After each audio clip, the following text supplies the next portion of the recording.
নমস্কার, আমি ডক্টর অর্পিত সাহা, এমডি ক্লিনিক্যাল মাইক্রোবায়োলজি এবং ইনফেকশাস ডিজিজ স্পেশালিস্ট। আমি doctor Souvik Banerjee, MD physiology.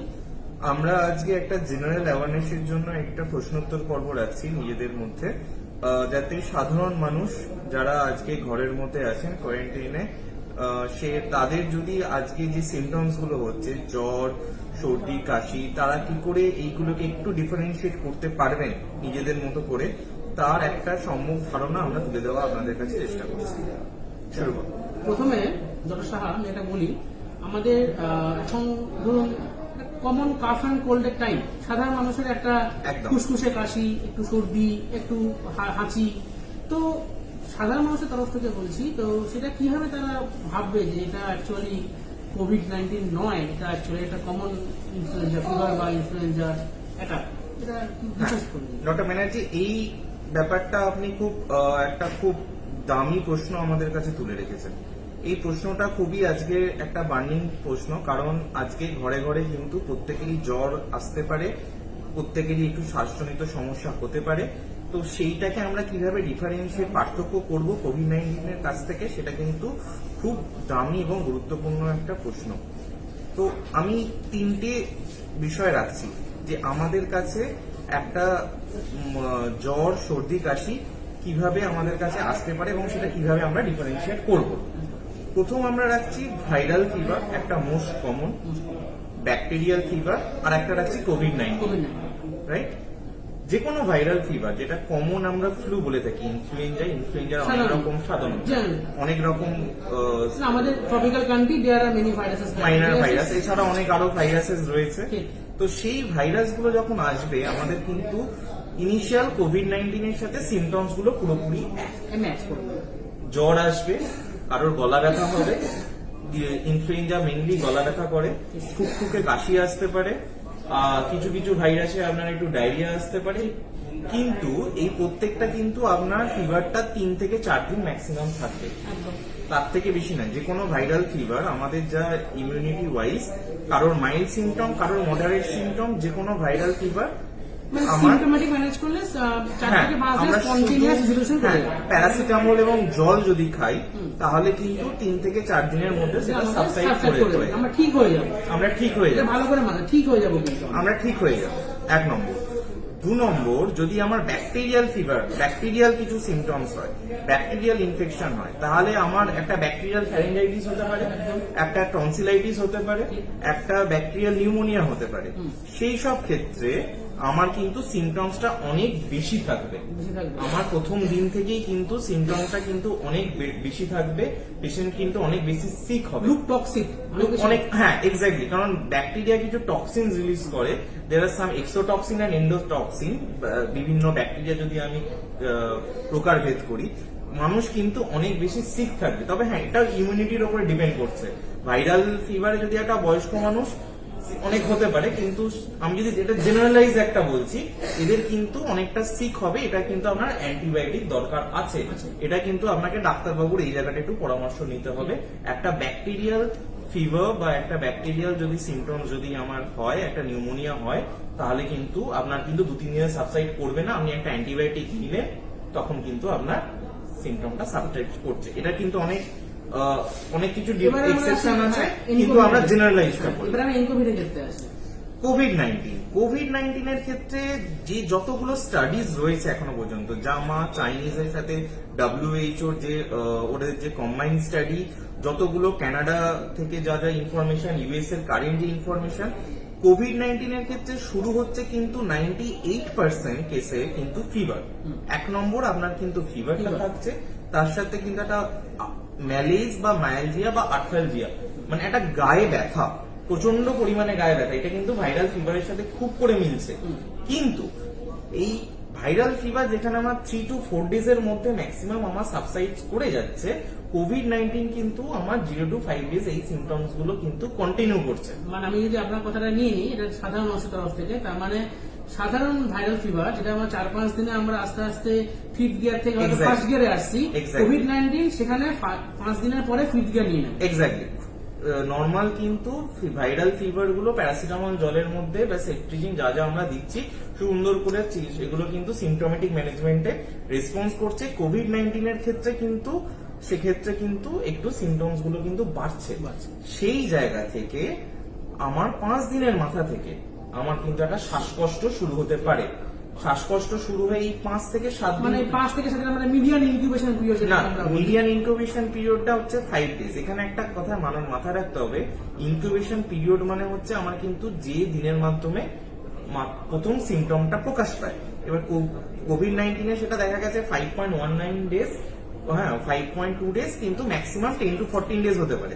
কিন্তু অনেকের ক্ষেত্রে সিমটমটা আগেও হতে পারে। মনে করুন কারো 3 দিনের মাথায় জ্বর এলো, ভাইরাসটা আপনার শরীরে ঢুকলো, 3 থেকে 4 দিনের মাথায় জ্বর এলো, জ্বর আসার পর থেকে কিন্তু সমস্যাটা শুরু হলো। ফলে ইনকিউবেশন পিরিয়ডটা আমি অতটা দেখবো না। আপনার যতক্ষণ জ্বর হচ্ছে, সিমটমস গুলো যেগুলো থাকছে, জ্বরটা কিন্তু থাকবে, তার সাথে মায়ালজিয়া থাকবে, কিন্তু শ্বাসকষ্টটা মানে একটা সাধারণ মানুষের, আমার মা বা আপনার বাড়ির মা, যে মা বাবার জন্য একটা সাধারণ জ্ঞান যে সাধারণ ফ্লু, সাধারণ ভাইরাল ফিভার যেটা আমার 4-5 দিনের মধ্যে সেরে যেতে পারে, এনকোভিড সেটা অ্যাগ্রাভেট করবে। হ্যাঁ, এইবারে এখানে কিন্তু একটা পয়েন্ট আছে।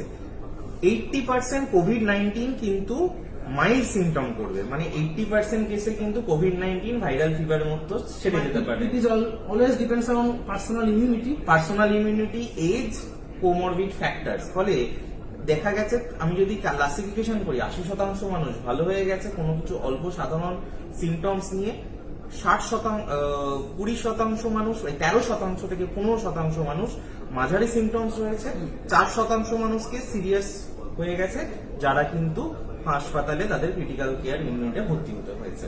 ফলে আমি যদি জেনারেলাইজ ধরি, একটা কোভিড-19 পেশেন্ট, যারা আপনাদের এখন সবাইকে ঘরে থাকতে হয়েছে, আপনি জানেন না কি হয়েছে, ভাইরাল ফিভারের সাথে ডিসক্রিমিনেট করা ভেরি ডিফারেন্স। আপনাকে এই জন্য বারবার ইম্পর্টেন্ট আমাদের ঘরে থাকা। আপনার যদি মাইল্ড ইনফেকশনও যদি হয়ে থাকে কোভিড-19, যদি ধরে নিয়ে এটা কমিউনিটি স্প্রেড হয়েছে, তাহলে কিন্তু এটা অটোমেটিক্যালি ভালো হয়ে যাবে, ভাইরাসটাও চলে যাবে, আর আপনার এটা প্যানিক করবেন না। হ্যাঁ, যদি আজকে আপনার মনে করুন 5 দিন হয়ে গেছে, 6 দিন হয়ে গেছে, আপনার শ্বাসকষ্টটা বাড়ছে, জ্বর থাকছে, মায়ালজিয়া বাড়ছে, তখন কিন্তু আপনাকে অবশ্যই 5-7 দিনের মধ্যে হসপিটালে ভর্তি হতে হবে। এই হিস্ট্রিটা কিন্তু খুব ইম্পর্টেন্ট। আরেকটা বলি, একটা আমাদের দেশে তো basically we are in the phase of tuberculosis. Exactly. শুধুমাত্র কাশি, তারা চলে আসছে কোভিড-19 সাসপেক্ট হিসেবে, আমার খালি কাশি হচ্ছে। বাট এটা মাথায় রাখতে হবে, আমরা কিন্তু টিউবারকুলার জোন। এক্স্যাক্টলি। আমাদের অনেক রকম শ্বাসকষ্টজনিত সমস্যা আছে। সবচেয়ে ইম্পর্টেন্ট, যারা স্মোকিং করে তাদের একটা ক্রনিক সিওপিডি বলে একটা সমস্যা আছে। একটা কথা বলতে চাই এখানে, আমি ইন্টারপ্রেট করি, যাদের ধরুন যারা known case of bronchial asthma, এই যে আমাদের এটা এখন আমাদের March April transition period, seasonal period, এই সময়টা কিন্তু ব্রঙ্কিয়াল অ্যাসমার একটা অ্যাকিউট এক্সাজারেশন হয়। তা হাউ টু ডিফারেন্সিয়েট, মানে তারা কি করে ভাববে তাদের কোনো অ্যাকিউট ইলনেস মানে কোভিড হয়নি? অ্যাজমা, সিওপিডি আর কোভিড-19 এর একটা ডিফারেন্সিয়েট কিন্তু সুন্দর করতে পারি। ফার্স্ট হচ্ছে, যারা অ্যাজমা তারা কিন্তু অনেকটা অ্যালার্জিক প্রোন থাকবে, তাদের একটা ডাস্ট অ্যালার্জির একটা হিস্ট্রি থাকবে, বা আগেও কিন্তু তাদের একটা হিস্ট্রি দেবে যে তারা কিন্তু এরকম অ্যাজমা হয়েছে, তাদের একটা ইনহেলার থাকে। ফলে তাদের কিন্তু যে আজকে যে শ্বাসকষ্টটা, এবং অবশ্যই জ্বর কিন্তু থাকবে না, অ্যাজমার ক্ষেত্রে কিন্তু জ্বর থাকবে না। ফলে সেই ক্ষেত্রে আপনি কিন্তু অ্যাজমার সাথে কিন্তু কোভিড-19 এর এখানে কিন্তু একটা ডিফারেন্সিয়েট করতে পারছেন। আর সেকেন্ড জিনিস হচ্ছে, এক্স-রে পিকচারটাও অনেকটা ডিফারেন্সিয়েট করতে পারবে, 1 নম্বর। আর থার্ড ডিপেন্ড করছে হচ্ছে সিওপিডি। সিওপিডি অবশ্যই, সিওপিডির একটা কাশির প্যাটার্ন আছে। যখন আমি এটা আমাকে দেখাচ্ছি, এই ধরা হচ্ছে একদম ভেতর থেকে, একদম অ্যালভিওলাই থেকে যে কাশিটা আমাদের উঠে আসে, this is a kind of COPD কাশি। তাদের একটা স্মোকারের হিস্ট্রি থাকবে, এবং এরা কিন্তু আমাদের সিমটোমেটিক ম্যানেজমেন্ট, যেগুলো আমরা ইনহেলার দিই, ইপ্রাটোপিয়াম ব্রোমাইড বা গ্লাইকোপাইরিনাম পাইরোলেট, এই সমস্ত ওষুধে কিন্তু না, এই ওষুধগুলোতে রিজলভ হয়ে যাবে। অ্যাজমাতেও আপনি ইনহেলার নিলে রিজলভ হয়ে যাবে। খামোকা প্যানিক করবেন না যে এটা হয়ে যাবে না আপনার কোভিড-19 এ আপনি অ্যাটাক হয়ে গেল। অনেকেই প্যানিক করছে, আমার বাড়ির লোকেরাও করছে, আমার আশেপাশের লোকেরাও দেখতে পাচ্ছি করছে। করবেন না সেটা। সিওপিডি অ্যাজমা থাকলে রুটিন যে মেডিসিন গুলো আছেন, ডাক্তারবাবুর সাথে পরামর্শ করে সেগুলো নিয়ে দেখবেন, যদি আপনার কমে যায়, আপনার জ্বর থাকবে না, তাহলে সেটা নিয়ে আতঙ্ক হওয়ার কিছু কারণ নেই। একটা ছোট কথা, আমাদের কিন্তু টপিক্যাল কান্ট্রি, আমাদের শুধু কোভিড-19 ছাড়া অনেক রোগ আছে যেগুলো আমাদের এখানে এক্সিস্ট করে, সেগুলো কিন্তু ইকুয়ালি ইম্পর্টেন্ট। আমাদের এখানে এমডিআর টিবি, এসডিআর টিবি, যেগুলো এক্সটেন্ডেড ড্রাগ রেজিস্ট্যান্ট টিবি, সেগুলো কিন্তু কোনো ওষুধই নেই বেসিক্যালি, সেগুলো কিন্তু অনেক বেশি ভয়ঙ্কর। কোভিড-19টা একটাই, আপনার বাড়িতে থাকুন, কথা শুনুন, সাবধানে থাকুন, ইট উইল বি গন, মানে ঠিক আছে, চলে যাবে। আর একটা ইম্পর্টেন্ট হচ্ছে আমাদের যাদের বয়স্ক মানুষ, যাদের রিস্ক ফ্যাক্টরস রয়েছে, সেই সমস্ত ব্যাপারগুলো নিয়ে একটা আমাদের ধরুন যারা বয়স্ক, তাদের ক্ষেত্রে তো নিশ্চয়ই জিনিসটা খুবই, রেশিওটা কিরকম? রেশিও বলতে দেখা গেছে 70% মানুষ কিন্তু মানে 45 ইয়ার্স এজে যারা রয়েছে তাদের কিন্তু চান্সেস অফ হচ্ছে আপনাদের প্রথমে হচ্ছে বয়স্ক মানুষদের অনেকটাই আক্রান্ত সংখ্যা বেশি, কারণ তাদের রিস্ক ফ্যাক্টরস অনেক বেশি। পোস্ট পিটিসিএ যাদের হার্টের সমস্যা রয়েছে, পোস্ট সিএডিজি, হাইপার টেনশন, ডায়াবেটিস, যাদের ডায়ালিসিস চলে, কিডনির সমস্যা, হ্যাঁ, যাদের ইন্টারস্টিশিয়াল লাং ডিজিজ, যাদের স্টেরয়েডস আছে, ইমিউনিটি কম, তাদের ক্ষেত্রে কিন্তু দে আর হাই রিস্ক পোন।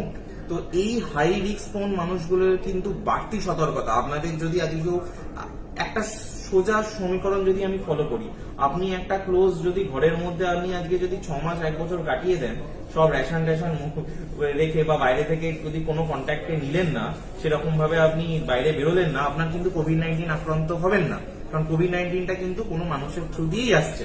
ফলে তাদের কিন্তু একটু বাড়তি সতর্কতা অবলম্বন করতে হবে। আর কোনো সেক্স বেনিফিট আছে কি, মানে ফিমেল সিঙ্গেল? এক্স্যাক্টলি, মেলদের কিন্তু 70% দেখা গেছে মেলরাই কিন্তু বেশি আক্রান্ত, কারণ স্মোকিং।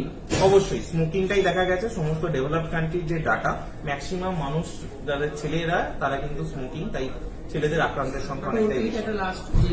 আমাদের যে ধরুন রিস্ক ফ্যাক্টর যদি আপনি একটু রিস্ক ফ্যাক্টর গুলো মেনলি যেগুলো বললাম একই, সেগুলো বারবার রিপিট করছি।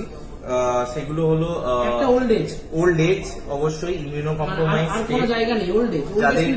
যাদের আপনার চলছে, কেমো চলছে, যারা স্টেরয়েডে আছে, long time steroid, diabetes, hyper tension, তারপরে হচ্ছে যাদের রিউমাটয়েড আর্থারাইটিস, যার মানে রিউমাটোলজিক্যাল ডিজিজ গুলো যেগুলো রয়েছে on steroid, kidney CKD, chronic kidney disease, এইগুলো কিন্তু সবই আমাদের ইমিউনো কম্প্রোমাইজড, একটু কিন্তু এরা সবাই অল্প পরিমাণে রয়েছে এবং এদের লাংসকে, আর হ্যাঁ, যে কোনো লাং ডিসঅর্ডার যাদের রয়েছে, bronchitis, chronic bronchitis, interstitial lung disease, যাদের লাং ফাংশন ভালো নয়, সিওপিডি, অ্যাজমাও যাদের রয়েছে, ক্রনিক স্মোকার যারা রয়েছেন, তো এই গ্রুপগুলো কিন্তু বাড়তি সতর্কতা অবলম্বন করতে হবে। বলি কিছু ভ্যাকসিন আমরা তো অনেকেই জানে, অনেকেই নিয়েওছেন, ইনফ্লুয়েঞ্জা ভ্যাকসিন যেটা আমরা বছরে বছরে নিয়ে থাকি, বা ধরুন নিউমোনিয়ার ভ্যাকসিন, এই ভ্যাকসিন যদি কোনোভাবে কোভিড-19 এর সঙ্গে রিলেটেড আছে? মানে না, ইনফ্লুয়েঞ্জা ভ্যাকসিন 4 রকম কভার করে, কোয়াড্রিভ্যালেন্ট ভ্যাকসিন আছে, ট্রাইভ্যালেন্ট ভ্যাকসিন আছে, এইগুলো টোটালটাই ইনফ্লুয়েঞ্জার যে স্ট্রেন